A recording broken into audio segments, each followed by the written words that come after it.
Mr. Dakar strikes again. For the 11th time, Stefan Pederhansel wins the Dakar. 6 wins on a bike added to this 5th success in a car.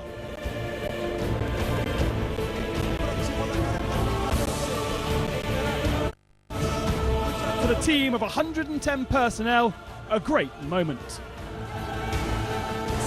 It was very hard for the first week of the Dakar with a fight against the buggy of Nasser Al-Attiyah.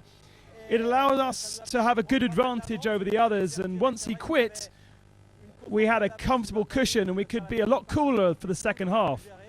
At the end, it was a rather easy victory. There wasn't much Giniel de Villiers could do against the master of the Dakar. The South African was well happy with a 2nd spot. You know, this new team, and in the 2 years that we've been here, to get a 3rd place and a 2nd place is just incredible. We'll come back next year and we'll try again and try to go one better again. Leonid Novitsky climbed onto the 3rd step of the podium for the first time, only just beating his teammate Nani Roma. X-Raid added a 4th car in the top 5 with South American hero Orlando Terranova.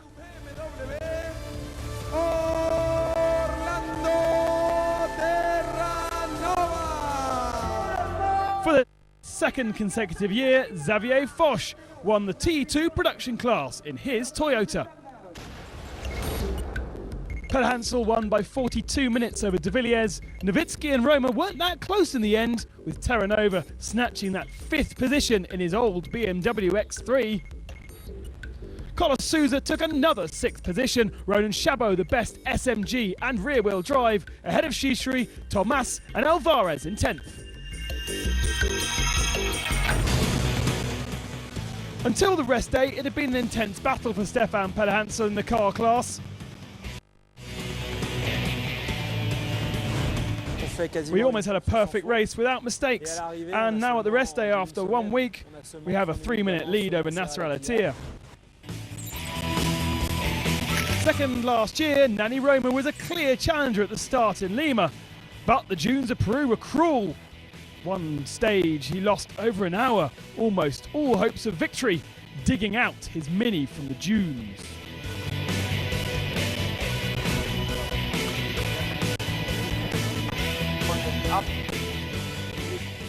I sincerely am not happy. Personally, I'm not happy because I had the ambition of winning, and right now I'm far from being able to do that. The Dakar started in style for Carlos Sainz, back in a buggy. Winner of stage 1. He then suffered all sorts of problems, getting lost a few days later. That was just the start. Engine problems eventually put him out. Sainz's teammate Nasser Al-Attiyah, on the other hand, was enjoying an incredible first week. 3 stage wins and a 2nd spot, 3 minutes behind Pederhansel come the rest day.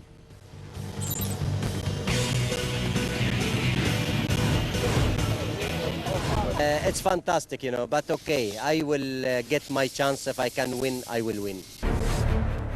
And then came the flood. Thankfully, without too much consequences for the driver from Qatar, who was left stranded.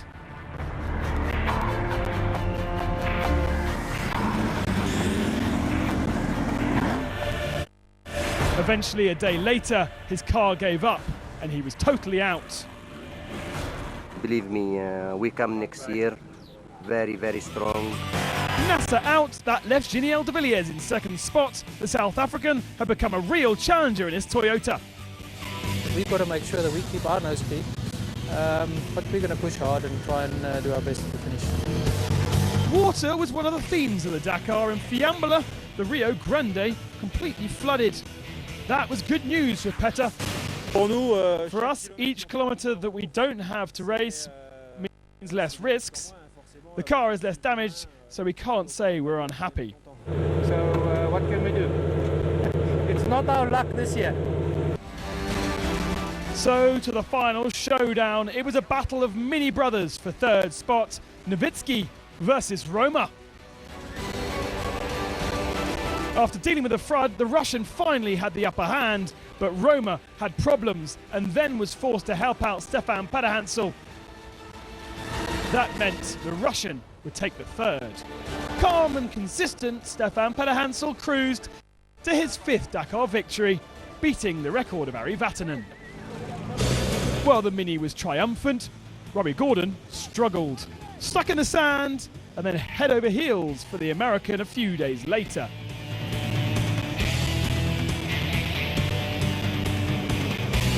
He had to settle for 2 stage wins, 14th spots. In his SMG buggy, Gerland Shistri had too many problems to hope for glory. Steering issues, transmission issues, the Frenchman won a stage and finished 8th. Orlando Terranova was certainly delighted with his Dakar. The Argentine became the first South American to win a stage in the cars and finish best representative of his continent. Yet another fine performance from Mr. Consistency Carlos Souza. The Portuguese in his Great Wall finished 6th for the 3rd consecutive time, and Ronan Chabot was one of the excellent surprises of his 35th edition. The Frenchman won the 2-wheel drive class, finishing 7th overall. So more glory for Pederhansel and for France.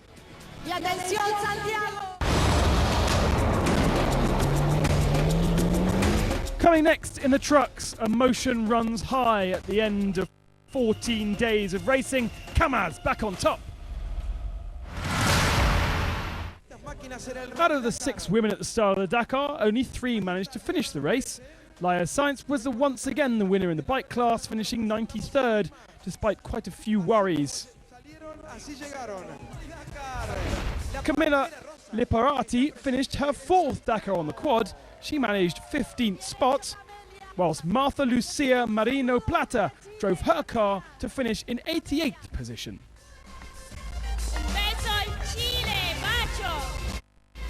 Un bacio a Chile de Camelia. Just 2 of the Dakar Challenge winners completed the rally. South African Brett Cummings came in 43rd and 11th rookie.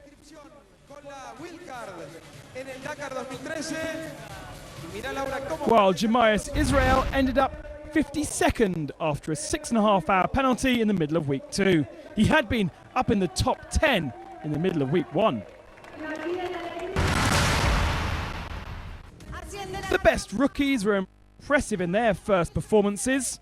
Number 40, Ryan van Niekerk, ended up 13th in the bikes.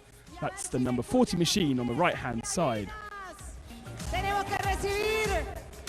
And Russian Vladimir Vasiliev in the G-Force Proto ended up 16th, despite being towed home and onto the podium.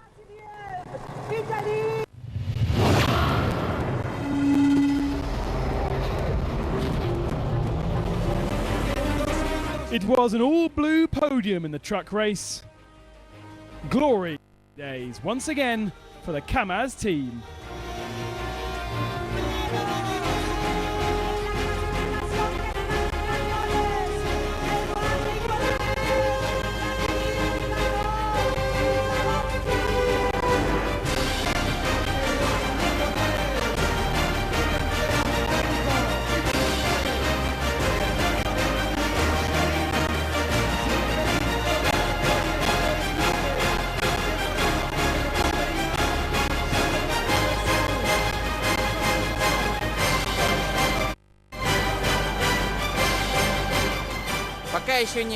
I haven't yet realized I've won.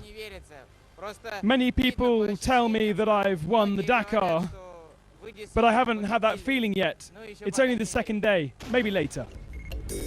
Eduard Nikolaev won by 37 minutes over Arat Mardiev, and Arat Mardiev picking up that 2nd on the final day. Karganov losing out to 3rd, De Roy 4th, Kolomy the best Tatrim 5th. They'd started with 5 trucks, hoping to conquer all 3 steps to the podium, but the Dakar of the De Roy Iveco team had been a bit of a nightmare. It started with Stacey's crash, then Adewa was forced out as well, and finally, just after the rest day, Gerard De Roy lost all hopes of winning his 2nd Dakar. He suffered turbo problems, the Dutchman eventually finishing 4th. First after 4 days, Alistair Prez was really in the battle for the podium spot before mechanical issues he'll finally be happy with a 6th position. 7th last year was Martin Colomy, and he took his Tatra to a fine 5th place this year. And despite a tough start to the event, Peter Verslies, his Veka man truck, hit back during the 2nd week, and he managed his best ever performance on the Dakar, finishing in 7th, just ahead of teammate Van Vliet. There were times where Kamaz were the favourites, the masters of the Dakar, the 10 times winners. But 2012 was tough, and they didn't come here as favourites. The early part of the rally was quiet for Nikolaev, Mardiev and Karganov, led by ex-champion Vladimir Chagin. Stage wins didn't come easily for the team, and it wasn't until stage 4 when Mardiev took a win.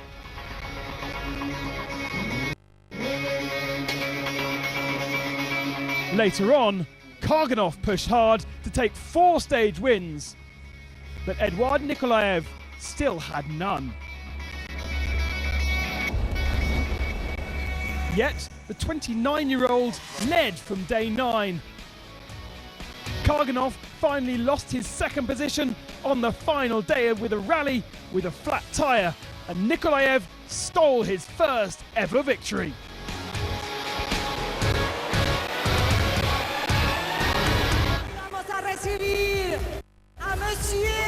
So that's it for the 2013 Dakar, and plans are already ahead for 2014. Make sure you watch out and listen out for the next edition of the Dakar Rally. Dakar. The sound of my machine is the Hayabusa. Wing, wing, wing. Rum, rum, rum, rum. Wing,